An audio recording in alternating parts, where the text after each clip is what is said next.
Crafting for Kubernetes solves pain points for engineers working with Kubernetes. With crafting, engineers can create their own self-contained Kubernetes environments on demand with the end-to-end product for development or testing. Engineers can also replace a service in Kubernetes with a dev version by bidirectional traffic interception for fast iteration without needing to rebuild a container. Let's see how it works. In this demo, we use a popular open-source microservices demo app, which implements an online store shopping experience. It has many services, including catalog, checkout, shipping, etc., written in several languages including Go, Java, Python, etc. Here is its architecture diagram. And here is the combined manifest file. As a developer, you want to code and test in a production-like environment with real Kubernetes context to see how your changes work end-to-end. With crafting connected to your dev Kubernetes cluster, you can achieve that by using a sandbox to manage the lifecycle of your Kubernetes deployment. Basically, as a sandbox being created, it creates a namespace in the shared Kubernetes cluster and deploys the services. When you no longer need the sandbox, it automatically cleans up the namespace. To do that, you can create a sandbox with a defined Kubernetes resource.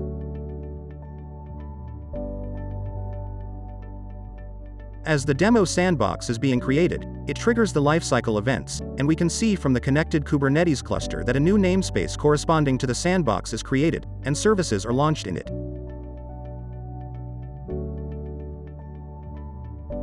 When the launch is done, we can directly access the deployment as a user using the endpoint in the sandbox.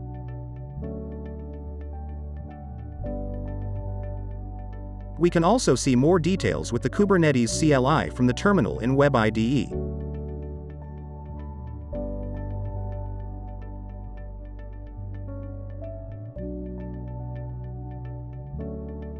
Now you have your self-contained version of production-like environments. At this point, you can do your development in your workspace and use your dev version to replace a service in Kubernetes instantly. For example, we can modify the checkout service by adding a line of log in the place order function.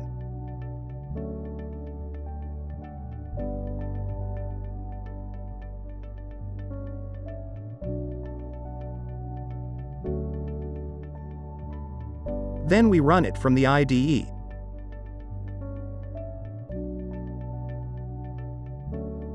Let's also add a breakpoint here in the code.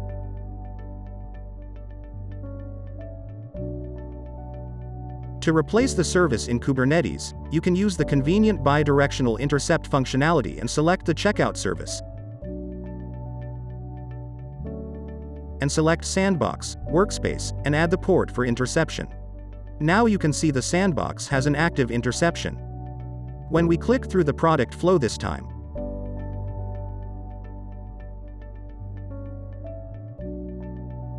we can see that it hits the breakpoint we put in our dev version of the service, and the line of log we added has shown up. Then when we resume, we see the dev version of the service is able to call other services in the Kubernetes namespace for payment and email, a full end-to-end dev experience. Crafting allows the interception to be done by multiple people at the same or different namespaces in Kubernetes, so that they can collaborate in a complete environment. We also allow conditional interception, which only forwards different specific traffic streams to different sandboxes so that multiple developers can work on the same service at the same time in a shared namespace with many microservices. Crafting also helps you save cloud resources when working with your Kubernetes cluster. When a sandbox is deleted, the corresponding namespace is destroyed and cleaned up.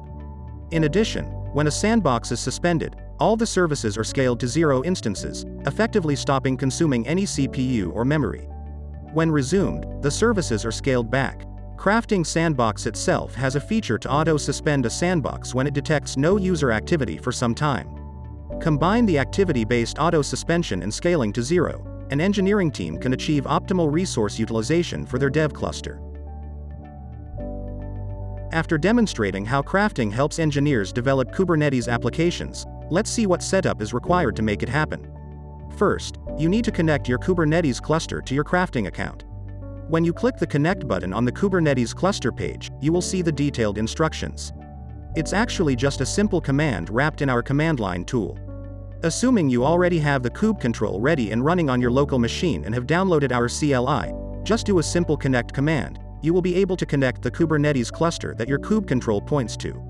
Crafting does not change any configurations of your Kubernetes cluster and does not require you to modify your manifests. All it does is to install a crafting agent in the cluster under the crafting sandbox namespace. Now the Kubernetes clusters are connected and you can intercept any service in any namespace with the dev version running in your sandbox. The next step is to set up the access so that the sandbox can control the Kubernetes resources. This step has two parts: setting up access to your cloud account and setting up Kubernetes config.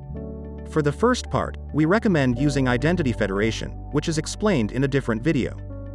For the second part, we can just add the content of a working Kubernetes config into the secret store on crafting, and later use it from an environment variable.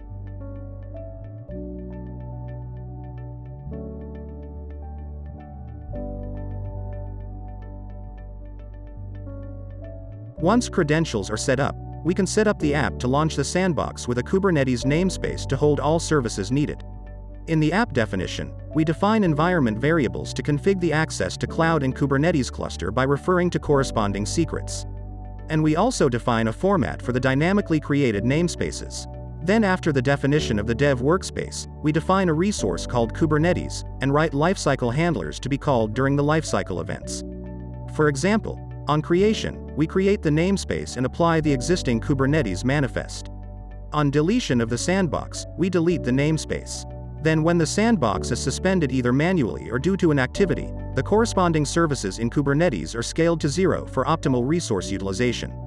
With these, the setup is done and the sandbox is ready to be launched with a self-contained Kubernetes namespace for end-to-end development.